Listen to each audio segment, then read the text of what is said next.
Nabi melihat orang sedang pukul-pukul kepalanya, enak. Ambil batu, tokok-tokok kepala seorang, pukul-pukul, berdarah habis, pukul kepalanya lagi. Dia mengazab dirinya sendiri.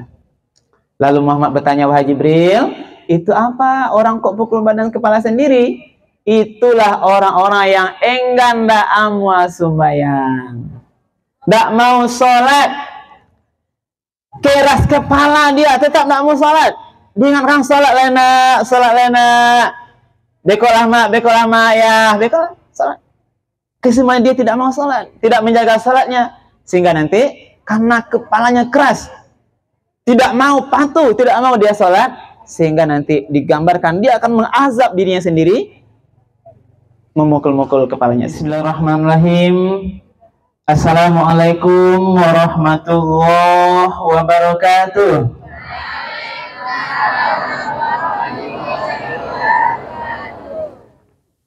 Izin sekali lagi ya, biar lebih semangat. Assalamualaikum warahmatullahi wabarakatuh. Waalaikumsalam warahmatullahi wabarakatuh. Alhamdulillahirabbil alamin. Alladzi anzala sakinata fi qulubil mu'minin. Asyhadu an la ilaha illallah wahdahu la syarikalah wa asyhadu anna Muhammadan abduhu wa rasuluh sallallahu alaihi wasallam la nabiyya ba'dah. Faqala Allah ta'ala fil Qur'anil Karim, a'udzu billahi minasy syaithanir rajim. Bismillahirrahmanirrahim. Subhanalladzi asra bi'abdihi laylan minal masjidil haram ilal masjidil aqsa alladzi barakna hawlahu linuriyahu min ayatina innahu huwas sami'ul basir. Sadaqallahul azim. Bapak-bapak dan ibu-ibu, tentu pimpinan sekolah kita SMA 3 Sumbar, Bapak Kepala ataupun Ibu Wakil beserta seluruh majelis guru, karyawan-karyawati semuanya yang hadir pada pagi hari ini yang dimuliakan Allah. Kemudian anak-anak kami, anak bapak, laki-laki atau perempuan yang kami cintai yang hadir pada pagi hari ini yang mudah-mudahan diberkahi Allah. Pertama sekali mari kita sama-sama menyampaikan kalimat puji dan syukur. Alhamdulillahirabbil alamin. Segala puji bagi Allah Tuhan semesta alam, karena pada pagi yang penuh berkah ini kita bersama-sama bisa hadir di sekolah kita yang mulia ini dalam rangka peringatan Isra dan Mi'raj Nabi Muhammad sallallahu alaihi wasallam. Lain siap sadanya apa ibu anak-anak? Lain. Kok loyo aja? Lain siap sadanya nana? Alhamdulillah. Itu dulu ya. Jika kalau tidak sehat, tidak fokus mendengar tausiahnya, tidak ada yang bisa diambil gitu kan? Ya nana ya, nah apa yang laki-laki siap semuanya kan? Alhamdulillah.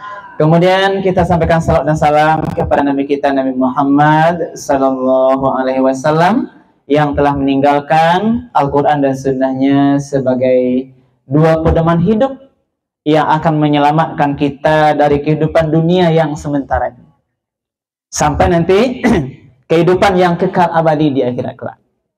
Jadi nanti itu mari kita semuanya, ibu bapak guru, anak-anak bapak yang bapak cintai, mari selalu kita istiqamah untuk menjadikan Al-Quran dan Sunnah Rasul itu betul-betul sebagai pedoman dalam menjalani seluruh aktivitas kita. Jadi apapun yang kita kerjakan, kemudian dimanapun kita bekerja, berusaha, kemudian kapanpun waktunya gitu, jangan tinggalkan Al-Quran dan Sunnah Rasul agar kita tidak tersesat dalam menjalani proses kehidupan yang sementara. Baik, anak-anak dan ibu bapak guru yang dimuliakan Allah, pagi ini kita membahas kajian tausiah Isra dan Mi'raj. Sebelum Bapak lanjut, kalian sanggup dengar ceramah berapa menit? 1 jam sanggup? Maksimal ya. Karena kajian Isra Mi'raj ini, Ibu, bisa kita panjangkan, bisa kita pendekkan gitu. Jadi paling lama nanti kita lihat, cek nanti wireless ini masih sanggup menahan baterainya atau tidak ya. Nah, kita cek dulu. Baik. Pertama dulu, tujuan Isra Mi'raj. Ya. Dalam beberapa kajian kita lihat anak-anak semuanya, setidaknya yang melatar belakangi atau tujuan utama peringatan Isra Mi'raj itu ada 3. Ya, 1, untuk apa Isra Mi'raj? Untuk menjemput perintah sholat. Nah, ini yang utama dulu. Perjalanan jauh Rasulullah itu tujuannya adalah bagaimana menjemput perintah sholat. Berarti kewajiban sholat, kewajiban yang sangat mulia, yang Allah tidak hanya cukup mengutus Jibril ke bumi menyampaikan wahyu, tapi Muhammad langsung dipanggil menghadap Allah Subhanahu wa Ta'ala. Disinilah anak semuanya nanti hikmah besar kalian, jangan tinggalkan sholat ya. Ada sholat 5 waktu sehari semalam semuanya ini Nana? Ada ya. Ini mungkin di asrama ada kontrol para ustadznya ya, tapi kalau di luar kadang-kadang lupa, itu kan? Pak ya, itu enggak laki-laki perempuan. Nah, jadi anak semuanya mungkin yang belum tahu, kebetulan nanti biasanya kalau Bapak ada cerita ke penghuluan, karena Bapak tugasnya adalah pegawai Pak Penghulu Kua ya. Jadi tugasnya adalah menikahkan orang gitu. Menghalalkan yang haram. Nah, itu diantara satu fungsinya gitu. Tapi melalui jalur pernikahan gitu. Tapi kita sekarang tidak cerita nikah-nikah ya. Nah, walaupun nanti ilmu pernikahan itu kalian juga harus tahu gitu kan. Apalagi sekarang pengaruh Nana banyak pergaulan bebas yang kadang-kadang lepas kontrol gitu. Bapak juga beberapa kali menikahkan anak-anak yang sedang sekolah gitu. Kayak kalian ini kan. Nah, jadi hati-hati ya. Kalau belum tamat sekolahnya jangan menikah dulu ya. Kayak itu selingan aja. Baik. Jadi itu yang pertama tadi. Tujuan Isra Mi'raj adalah untuk menjemput perintah sholat. Tujuan yang kedua, linuriyahu min ayatina. Allah hendak melihatkan sebagian tanda-tanda kebesarannya kepada Muhammad di dalam perjalanan Isra Mi'raj. Boleh kuat hati Nabi nanti menyebarkan Islam. Peristiwa Isra Mi'raj ini anak semuanya dah terjadi sekitar 2 tahun menjelang hijrah. Berarti masih sekitar 10 atau 11 tahun Nabi Muhammad di Mekah, itu belum hijrah. Berarti belum daerah Madinah belum ditempuh oleh Rasul. Berarti masih di Mekah. Lalu yang kedua, linuriyahu min ayatina, untuk melihatkan sebagian nanti tanda-tanda kebesaran Allah kepada Muhammad. Tujuan Isra Mi'raj yang ketiga adalah untuk menghibur Nabi sebagai manusia biasa yang lagi bersedih. Karena di tahun itu dikenal dengan tahun Yaumul Husni. Tahun mana? Tahun apa? Apa artinya tuh? Tahun kesedihan. Jadi Muhammad sebagai manusia atau sebagai nabi, di tahun yang sama meninggal 2 orang yang amat sangat dia cintai. Yang pertama, istrinya, siapa namanya, Nak? Khadijah. Ada yang nama Khadijah di sini, Nak? Mana, coba? Ada ya? Berarti bukan Khadijah istri Nabi ya. Ambil saja nanti kemuliaan Khadijah nanti diambil ya. Kalau nanti Khadijah namanya, itu akhlaknya harus mulia seperti Khadijah. Nah, itu yang meninggal. Siapa Khadijah? Istri Rasul yang pertama. Semasa Nabi beristri Khadijah, Nak, Nabi tidak pernah memadu Khadijah dan tidak punya istri lain selain Khadijah. Baru nanti setelah Khadijah meninggal, baru Muhammad punya istri, yang disitulah dia berpoligami, punya istri 2 atau lebih. Tapi selama Khadijah tidak. Lebih kurang 25 tahun Khadijah mendampingi suka duka bersama Rasul. Anak-anak ingat enggak Rasul nikah umur berapa, nak? 25, Khadijah berapa? 40 ya. Berarti 25. Nabi jadi Rasul umur berapa? 40. Berarti 25, 40 berapa jaraknya? 15 tahun ya. 15 tahun. Tambah di Mekah dia 10 tahun. Sebelum dia hijrah. Berarti Nabi sama Rasul 15 tambah 10 berarti 25 tahun. Bapak tanya kalian, nak, kira-kira kalau seorang suami yang sudah punya istri 25 tahun mendampingi suka duka, meninggal istrinya, sedih tidak, nak? Bapak tanya dia, bukan kalian, karena kalian istri nanti kan. Bapak tanya perasaan calon suami gitu. Itu pasti sedih. Iya kan, calon suami kan? Nah, walaupun nanti ya calon suami. Kalau kalian sedih enggak kalau nanti suatu saat kira-kira meninggal suaminya, sedih kan? Pasti. Itu secara duka. Ibu lah ya, Bu. Bu, rasanya udah awak yang menampingi suka duka ya, Bu. Ada yang meninggal, Bu, suaminya, Mak. Izin ya, Bu ya. Nah, ini sekedar penambah cerita, pasti sedih. Sayangnya apa-apa enggak baru. Janganlah nikah. Pak, izin Pak. Kalau rumah menikah pasti sedih ya, Pak? Nah, pasti sedih. Hah? Udah juga, Pak? Masya Allah. Pas mana contohnya? Mau ya, Bu ya. Ini kita, ibu dan anak semuanya, kita doakan mudah-mudahan pasangan suami istri bapak kita yang sudah meninggal, mudah-mudahan diampuni dosa-dosanya, dilapangkan kuburnya, nanti insya Allah masuk surga. Amin ya rabbal alamin. Baik. Jadi sedih Rasul. Yang kedua, meninggal paman Rasul. Siapa namanya? Abu Talib. Paman yang sejak kecil umur 8 tahun mendampingi dakwah Rasul, yang sangat sayang pada Rasul, walaupun dia sampai akhir hayatnya tidak sempat masuk Islam. Abu Talib inilah pembacking, bemper misalnya, membacking dakwah Rasul ketika diganggu orang Quraisy, diganggu Abu Jahal dan teman-temannya. Abu Talib inilah yang menjadi kantornya gitu, pembantu atau menjadi penghalang gitu. Karena orang masih segan, takut dengan Abu Talib. Beko digaduh Muhammad, kok Abu Talib nanti akan muncul. Kalian jangan ganggu keponakan saya. Jadi Abu Talib 2 tahun Khadijah, Abu Talib meninggal di tahun itu. Karena itulah sebagai dasarnya Allah hendak menghibur kesedihan Rasul, agar Rasul tidak terlalu sedih dengan meninggalnya 2 orang yang dia cintai itu. Allah panggil dia untuk Isra Mi'raj. Berapa tadi, nak? 3 ya.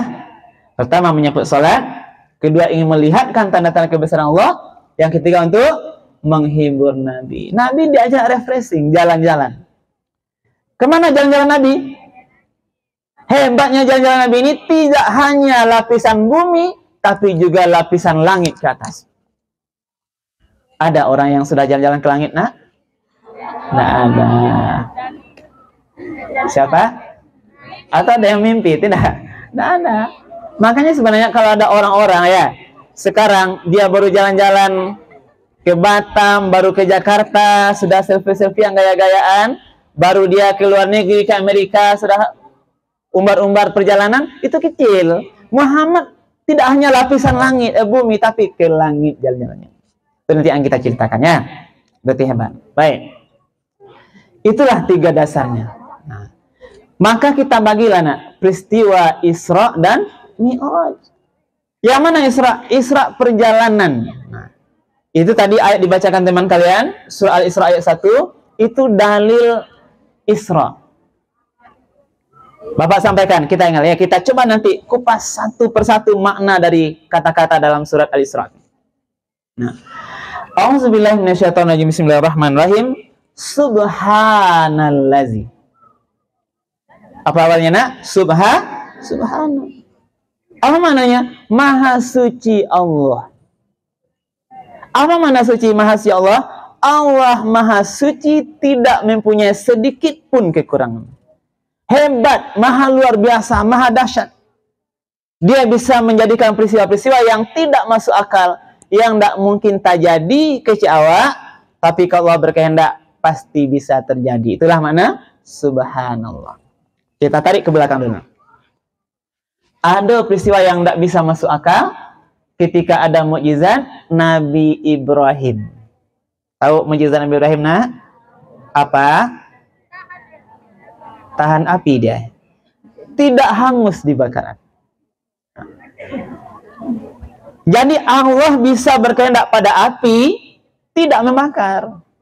Walaupun Ibrahim sudah ditangkap oleh Raja Nablus dengan pasukannya itu, dibuat api besar 7 hari 7 malam besarnya, nak. Kalian tahu, gadangnya api yang membakar Ibrahim itu, seandainya lewat burung di atas api itu langsung mati, terbakar. Itu betapa besarnya. Itulah Ibrahim yang masuk ke api itu. Tapi Ibrahim tidak hangus dibakar itu. Kenapa? Karena Allah berkehendak. Apa kata Allah? Ya naru kuni bardan. Wahai api, kuni bardan, dinginlah. Wasalaman, dan selamatkanlah ala Ibrahim. Jadi, wahai api, dinginlah. Ayatnya tidak berhenti di situ, nak. Kalau hanya dingin, kata Allah, berarti bisa nanti Ibrahim mati kedinginan. Tapi disambung wasalaman, dan selamatkanlah Ibrahim. Karena itu Ibrahim tidak hangus dibakar. Karena itu diucapkan subhanallah. Kalian sudah ada nak di sini yang tidak hangus dibakar, nak? Udah belajar belum ilmu tahan api? Ada? Dites dulu, dibakar tidak hangus? Tidak ada gitu. Nah, itu makna subhanallah. Yang kedua yang lain, ini contoh saja. Nabi Musa, apa mukjizatnya? Tongkatnya bisa membelah lautan. Ambil tongkat itu, ketika dia dikejar oleh pasukan Fir'aun, tiba di tepi laut, dia mau lintas, atas izin Allah, pukulkan tongkatmu, cong, pukul. Terbelah laut, akhirnya menjadi 2. Jalan pasukan Musa dengan pasukannya sampai ujung. Lah sampai di ujung, pukul lagi, tuk. Lautnya kembali bertemu lagi sehingga Fir'aun dan para tentaranya tenggelam di lautan. Bisa tongkat membelah laut, bisa kalau Allah mau. Itulah subhanallah. Ada tongkat kalian bisa membelah laut? Nah, belah tengah bisa nggak? Tidak ada. Nah, termasuklah Isra Mi'raj, peristiwa besar subhanallah, maha suci Allah. Yang tidak akan bisa kita logikakan, tidak akan mungkin terjadi perjalanan jauh yang hanya 1 malam atau sebagian malam. Subhanallazi, masya Allah, allazi asra, yang telah memperjalankan. Jadi anak semuanya, Muhammad Isra Mi'raj itu dia diperjalankan oleh Allah, bukan Muhammad sendiri yang berjalan. Berarti kalau Allah yang memperjalankan Muhammad, tidak ada yang tidak mungkin. Dia berjalan dengan, itulah kendaraan namanya buraq. Pernah lihat buraq tidak, nak? Sifatnya tahu? Buraq itu kecepatan langkahnya itu 1 kali melangkah sejauh mata memandang. Ya, jadi sekali melangkah, melangkah dia sejauh mata memandang. Buraq itu, nak, dalam satu riwayat dikatakan, dia punya kaki dan tangan. Kalau dia mendaki jalannya, nak, kakinya bisa tambah panjang. Berarti posisi badannya tetap datar sehingga Muhammad nyaman berada di atas buraq. Kalau mendaki kakinya tambah panjang. Kalau menurun jalannya, lengannya bertambah panjang sehingga tetap tambah panjang. Itulah kehebatan buraq. Kecepatannya sejauh mata memandang sekali melangkah. Nah, jadi allazi asra bi 'abdihi, memperjalankan hambanya. Jadi makna abdihi ini Muhammad Isra Mi'raj itu nak berjalan tidak mimpi ruhnya, tapi dia juga berjalan dengan badan kasarnya gitu. Jadi badannya sekalian Muhammad itu. Lailan, pada sebagian malam. Nah, ini ceritanya, nak. Baik, kita mulai cerita ya. Jadi malam hari itu Nabi Muhammad tidur di Ka'bah Masjidil Haram itu didampingi 2 pamannya, Hamzah dan Ja'far namanya. Tidur dia, lalu datang malaikat Jibril dan Mikail, diangkat Muhammad, dibawa ke sumur Zamzam. Tiba di sumur Zamzam, disitulah dicuci dulu di bedah Muhammad. Jadi Muhammad dibedah dulu dadanya untuk diambil hatinya dibersihkan. dengan 3 air yang diambil nanti oleh air Zam-Zam itu 3 tempat, 3 kali pembersihan, 3 tampan itu. Nabi Muhammad pernah juga disucikan oleh Jibril di waktu lain, waktu umur kecil sekitar 8 tahun. Kemudian pertama ketika menerima wahyu Muhammad, yang pertama di Gua Hira, yang ketiga ketika Isra Mi'raj. Dibedah dada Muhammad oleh Jibril. Kalian jangan pikirkan bagaimana bentuk pembedahnya ya. Nah, Allah bantu cara membedah dada Nabi itu. Wallahu alam, itulah bagaimana malaikat membedah dada Nabi. Kemudian diambil hatinya, dibersihkan dari sifat-sifat yang tidak baik, dikeluarkan semuanya, bahkan namanya satu noktah hitam. Bagaimana di sana tempatnya setan iblis mempengaruhi manusia, itu juga dibersihkan. Karena Nabi hendak bertemu dengan Allah Subhanahu wa taala. Lah barasia, kemudian ditutup lagi, dijahit lagi sampai seperti semula. Nah, setelah itu Jibril memanggil atau menyebut dari surga kendaraan yang dinamakan dengan itulah Buraq. Ya. Lalu Muhammad naik Buraq. Satu riwayat Jibril di kanannya, Mikail di sebelah kirinya. Barulah dia terbang, misalnya Isra Mi'raj. Di sinilah nanti akan terlihat bagaimana tanda-tanda tamsilan-tamsilan yang dilihat oleh Nabi Muhammad SAW. Lalu jalan, ini kalian bayangkan ya, Muhammad di atas Buraq yang kita sampaikan tadi, kecepatannya malam hari itu. Di sekitar 4 tempat Muhammad disuruh berhenti oleh Jibril, sholat di tempat-tempat titik-titik tertentu. Yang pertama, dia lihat ada kebun kurma yang bagus, tanah yang baik, tandus, tanah yang subur. Lalu Jibril perintahkan Buraq turun di situ dulu untuk sholat 2 rakaat Muhammad. Lalu sholat, naik lagi. Kemudian Jibril Muhammad bertanya, wahai Jibril, itu di mana tadi kita sholat sunat? Itulah daerah yang nanti engkau akan tempati Muhammad, yang namanya Yasrib, yang sekarang berubah jadi Madinah. Jadi setelah sholat Nabi di situ. Lalu tempat lain, Nabi ada juga sholat sunat di tempatnya dilahirkan Nabi Isa, namanya Baitul Lahmi. Sholat juga di sana 2 rakaat. Saat tempat lain ketika di mana Musa berhadapan dengan Allah. Dan tempat-tempat juga lain namanya Bukit Tursina, tempat-tempat tertentu yang Nabi singgah. Nah, lalu Nabi dalam perjalanan itu juga melihat tamsilan-tamsilan, contoh-contoh yang bisa kita ambil pelajaran. Nah, itu banyak tuh. Itu yang tadi Bapak bilang kalau mau dikaji panjang bisa panjang, pendek bisa beda ya. Yang nampak di Nabi yang pertama contohnya Nabi melihat orang sedang panen padi ya. Orang menyabi, kalian punya sawah kan ya? Makan juga deh kan? Sawah. Nah, panen lah, panen dari itu masyarakat panen, sabit padi. Ketika padi itu disabit, belum selesai lagi, tumbuh balik ya? Tumbuh sabit lagi, tumbuh lagi, tidak habis-habisnya. Lalu Muhammad bertanya, wahai Jibril, ini apa perumpamaannya? Maka Jibril dengan singkat menjawab, itulah Muhammad, perumpamaan orang-orang yang menafkahkan hartanya dengan ikhlas di jalan Allah.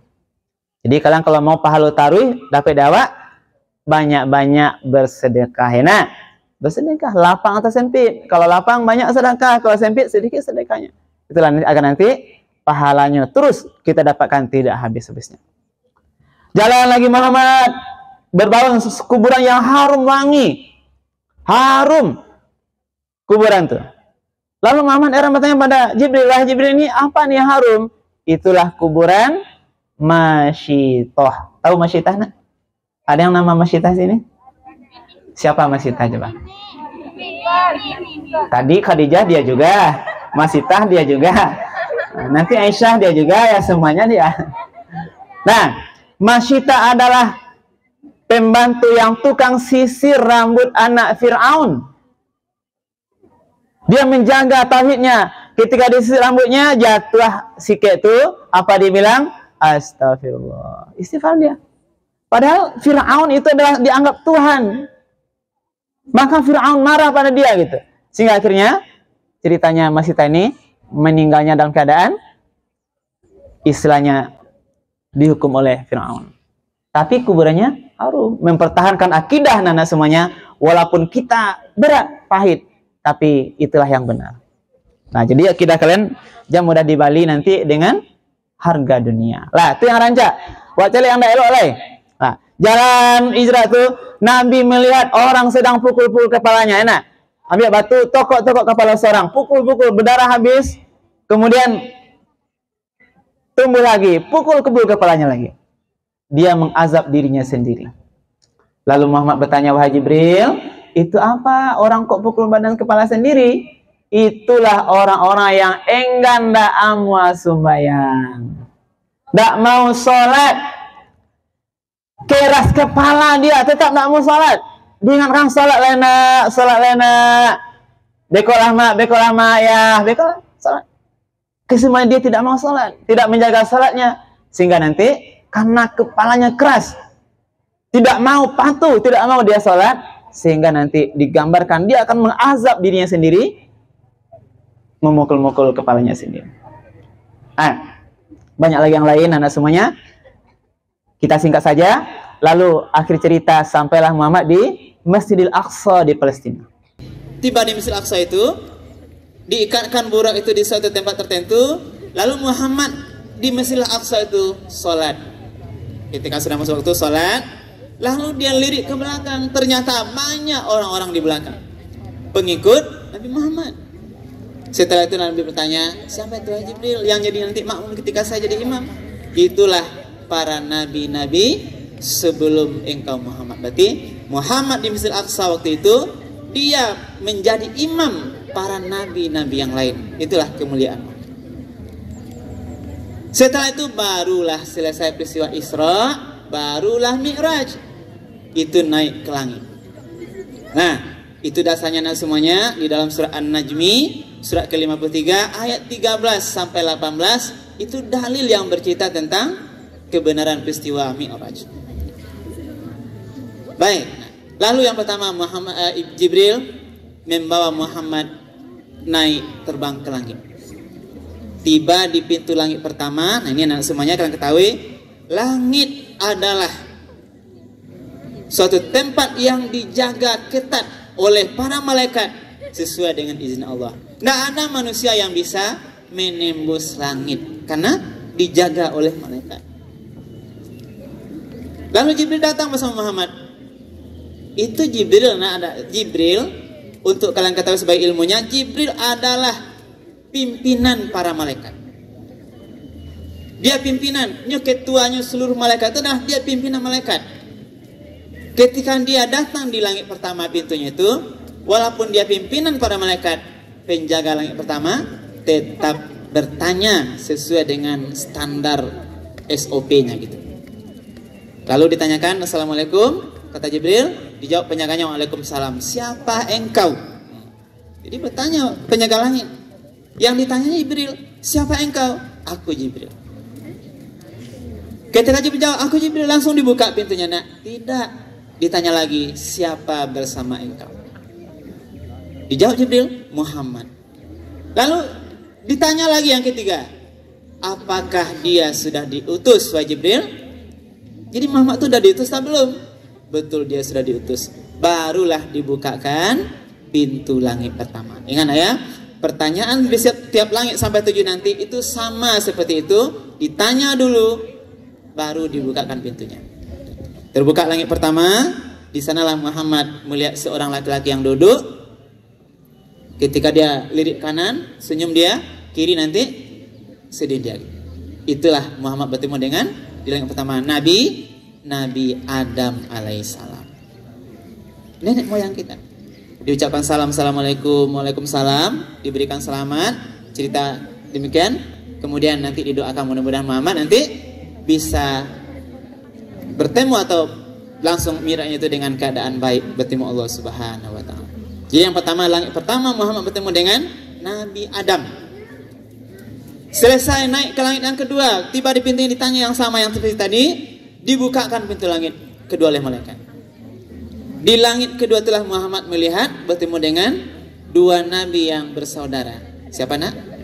Nabi Isa dan Yahya. Itu di langit kedua. Sama tadi diucapkan salam, assalamualaikum, selamat datang wahai utusan Allah. Diucapkan sama-sama. Kemudian selesai, dibawa lagi naik ke langit yang ketiga. Di langit yang ketiga ini Muhammad bertemu dengan Nabi yang dikenal paling gagah. Siapa nak? Kok tahu kalian? Ya tahu ya. Nana, ada bandingan gagahnya di sebelah kiri? Tidak ada. Nah, Bapak tanya anak-anak, kalian seperti wajah Yusuf tidak gitu? Nah, jadi Yusuf Nabi yang kita kenal gagah ya. Tapi kalian harus tahu nak, Nabi Muhammad jauh lebih gagah dari Yusuf. Ya, ya nak ya. Ada perbedaan Yusuf dan Muhammad. Kegagahannya ya, dimuliakan Muhammad. Ini dalam satu kisah yang tahu ya. Nabi Yusuf diberi kegagahan, Muhammad diberi kegagahan, tapi ada satu positif yang dilebihkan Allah kepada Muhammad. Muhammad diberi kegagahan dan kewibawaan. Sehingga bagaimana? Muhammad tidak sanggup digoda perempuan gitu. Tidak tahu ada mancale aja takut karena wibawanya Muhammad. Jadi kalian nanti kalau lihat seorang laki-laki yang wibawa tidak sanggup menggodanya. Itu gambarannya. Tapi Yusuf diberi kegagahan tapi kewibawaannya kurang dari Muhammad sehingga digoda oleh Zulekha, istrinya raja. Ya Bu, kalau wibawa kurang gagahnya digadohnya, kadang diganggu gitu. Digoda dia. Tergoda Nabi Yusuf? Tidak tergoda. Tapi tadi wibawa anak ya. Lalu karena Siti Zulekha ini penasaran, dia nyanggap dia dicemooh oleh kawan-kawan kerajaan. Masa kamu goda Yusuf? Orang bawahan kan? Nah, tapi Zulekha ini, nah kalian kalau nggak percaya Yusuf itu gagah, yuk ngumpul semua yang ngumpul. Duduk sadanya yang rancak-rancak pada si kerajaan tuh. Dikasih pisau dan dikasih buah mangga. Sekarang kalian buka potong mangga itu. Pas potong mangga, Zulekha panggil Yusuf lewat di depan. Ketika Yusuf lewat, perumpamaan ini bukan Yusuf ya, ini contoh aja kan. Lewat depan, orang-orang sedang, perempuan-perempuan kerajaan itu sedang memotong itu, buka mangga, dia tidak tahu tangannya sudah terpotong atau luka karena melotot melihat Nabi Yusuf. Dia gagah Yusuf. Nah, itu gambaran. Nah, ketiga. Kita lanjut dulu. Setelah langit ketiga naik ke langit keempat, pertanyaan yang sama. Nabi Muhammad bertemu dengan di langit keempat dengan Nabi Idris. Ya, Nabi Idris.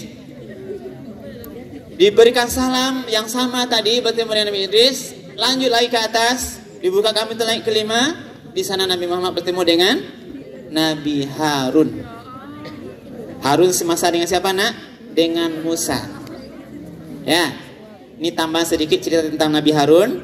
Nabi Harun dilihat oleh Muhammad waktu itu, ini dalam satu riwayat, adalah Nabi yang tampaknya gagah, tapi dia punya jenggotnya dua warna gitu. Sebelah hitam, sebelah putih. Ini satu riwayat nah ya, mungkin kita jarang dengar, tapi sebagai tambah pengetahuan kalian, kenapa bisa hitam dan putih sebelah? Karena dulu Musa, waktu dia bermunajat 40 hari dengan Allah Subhanahu wa taala, dia titip Harun ini untuk menjaga Bani Israel. Ketika Nabi Musa pulang kembali, dia lihatlah Bani Israel banyak yang engkar pada Allah, yang durhaka pada Allah. Berarti Musa menganggap Harun ini tidak amanah menjaga umatnya, sehingga banyak yang murka atau durhaka pada Allah. Sehingga Nabi Musa itu marah, dia dipegang janggutnya Harun, warnanya berubah gitu. Itu cerita wallah. Ya, ini sebagai tambahan ilmu kalian. Ada sunatnya tadi. Nah, udah langit berapa nak? 5. Udah berapa langit tadi? 5. Selesai bertemu dengan Harun, naik ke langit yang ke-6, bertemu dengan Nabi Musa. Musa inilah yang sepertinya berjasa pada kita nak, yang memberi analisa ketika sholat itu 50 diterima oleh Muhammad. Pas turun kembali ke bawah bertemu dengan Musa, Musa memberikan analisa. Muhammad, apa yang kau dapatkan? Itu ada salat 50 kali semalam. Muhammad, kembalilah pada Allah. Mintalah keringanan. Umat saya yang besar-besar, yang kuat-kuat tidak akan sanggup nanti seperti itu. Apalagi umatmu kecil-kecil. Sehingga kembalilah. Jadi Musa inilah yang berjasa nanti. Muhammad pulang balik menerima Allah sehingga jadi 5. Berarti Musa di langit yang ke-6. Terus ke atas, langit yang terakhir. Muhammad bertemu dengan Nabi Ibrahim. Inilah orang tuanya para nabi, bapaknya para nabi. Setelah itu baru Muhammad di langit ketujuh itu membawa Muhammad ke Sidratil Muntaha. Di Sidratil Muntaha itulah Jibril melihatkan rupa bentuknya yang asli. Bagaimana bentuk Jibril yang asli digambarkan? Jibril memiliki sayap ratusan, bahkan sampai 600-an. Satu sayap Jibril dan semuanya menutup seluruh lapisan bumi. Nah, sayapnya Jibril ketika Muhammad melihat aslinya itu, satu sayapnya Jibril menutup seluruh lapisan bumi itu. Lapisan alam ini. Itulah melambangkan betapa kebesaran kemekuasaan Allah. Tiba di Sidratil Muntaha itulah, di situ Jibril memisahkan diri. Muhammad, sampai di sinilah aku temanin engkau. Silahkan langsung bertemu dengan Allah. Lalu Muhammad bertemu dengan Allah di Arash. Itu sendiri, tidak ada Jibril.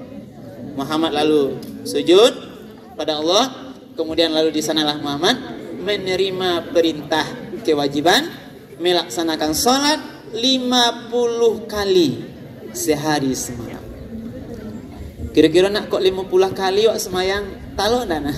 Sanggup tidak kita? 5 ni aja udah malas sebagian kan. Nah, yang 5 aja ada menyediakan 5 sehari semalam jadi C kan. Ada yang 5 sehari semalam jadi 2 dirubah. Ada yang 5 sehari semalam jadi sekali Jumat. Ada yang 5 sehari semalam menjadi 2 kali setahun. Idul Fitri dan Idul Adha. Itulah kelemahan. Tidak ada salat. Kalau salat wajib tidak ada, kalau rayo-rayo beko nyo duluan datang ke masjid. Kadang puasa tidak ada salat rayo Idul Fitri, dia pula duluan ke masjid. Dan pakai baju. Inilah umat Muhammad. Nah, kita singkat ceritanya. Setelah itu dengan banyak yang disampaikan oleh Allah Subhanahu wa taala, yang intinya tadi salat 50 kali diterima Allah, lalu turun ke langit, turun kembali. Didampingi Jibril di Sidratil Muntaha, kembali ke langit 7. Bertemu Ibrahim, kembali ke langit ke-6. Nah, seperti kita sampaikan tadi, disitulah Musa menyarankan minta kurang pada Allah 50. Jadi Musa ini juga kepo dia gitu. Nah, Nabi yang kepo dengan Muhammad, Nabi Musa. Pas turun ke bawah, dia tanya Muhammad, Muhammad, apa yang kau dapatkan dari Allah yang diterima nanti wahyu dari Allah? Muhammad menyatakan, saya diwajibkan bersama umat saya sholat 50 kali sehari semalam. Itulah Musa sarankan, tidak akan sanggup Muhammad, minta lagi kurangi. Lalu Muhammad naik ke atas, jadi 50 kurang 45. Turun lagi ke bawah, temu Musa, Musa tanya lagi, 45 berat Muhammad, tidak sanggup nanti umatmu, minta kurang lagi. Itulah 9 kali Muhammad turun naik ke atas, kurang 45 jadi 5. Pas 5 itu Musa tanya lagi, Muhammad berapa? 5. Tetap tidak akan sanggup Muhammad, berat, minta kurang lagi. Tapi Muhammad tidak mau lagi.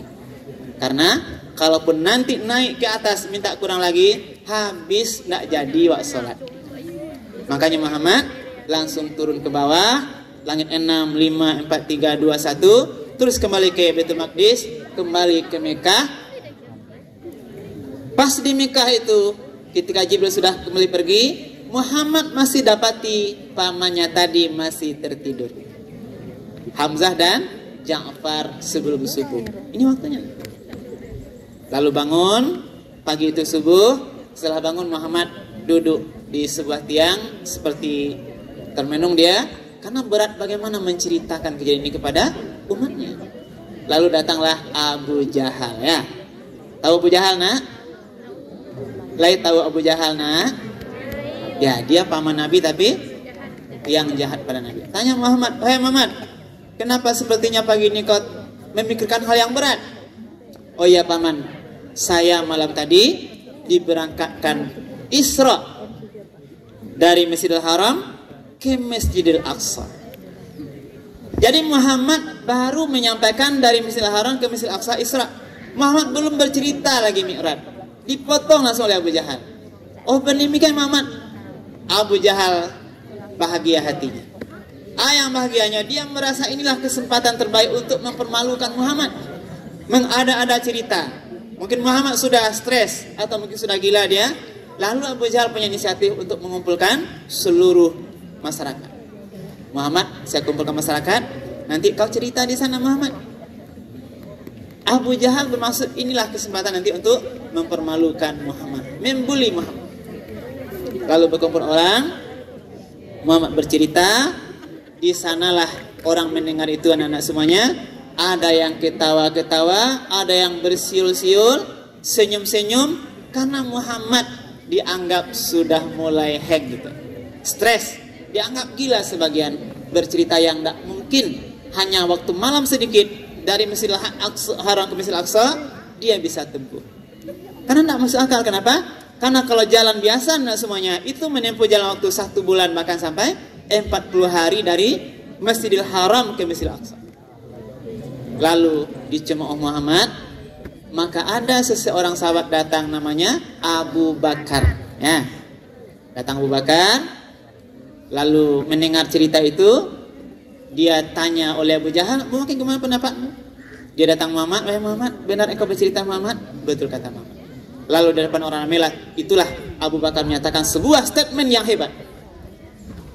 Apa kata Abu Bakar? Kalau yang bercerita Muhammad, yang dia kenal tidak pernah bohong dari kecil itu, jangankan dari Masjidil Haram ke Masjidil Aqsa, jauh dari itu saya adalah orang yang percaya kepada apa yang diceritakan oleh Muhammad.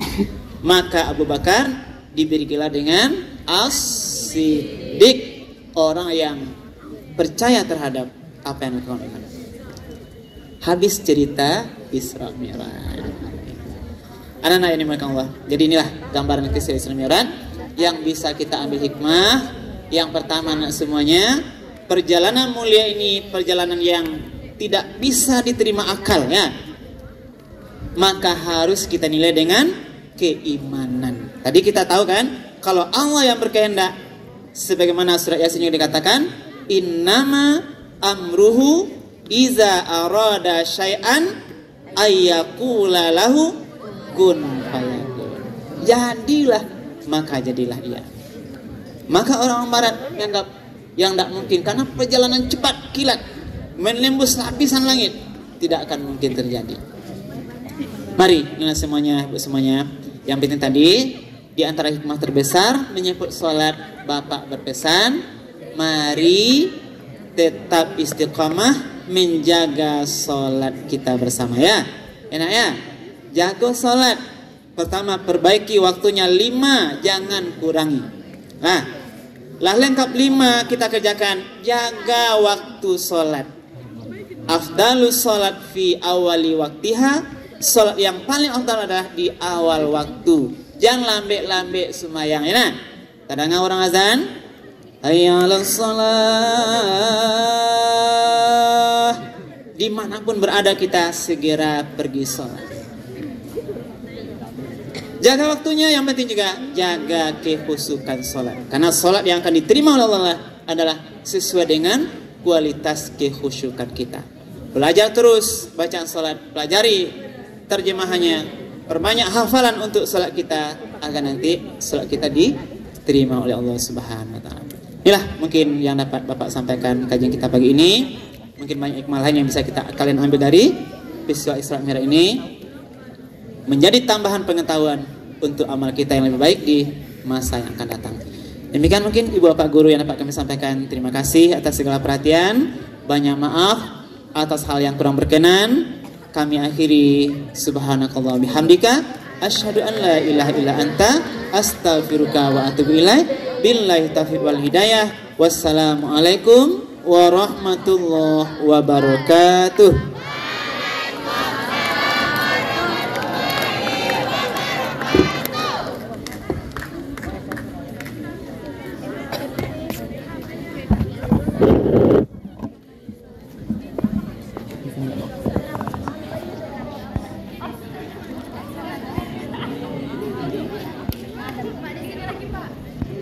Mana? Oke, siap. Oke, siap.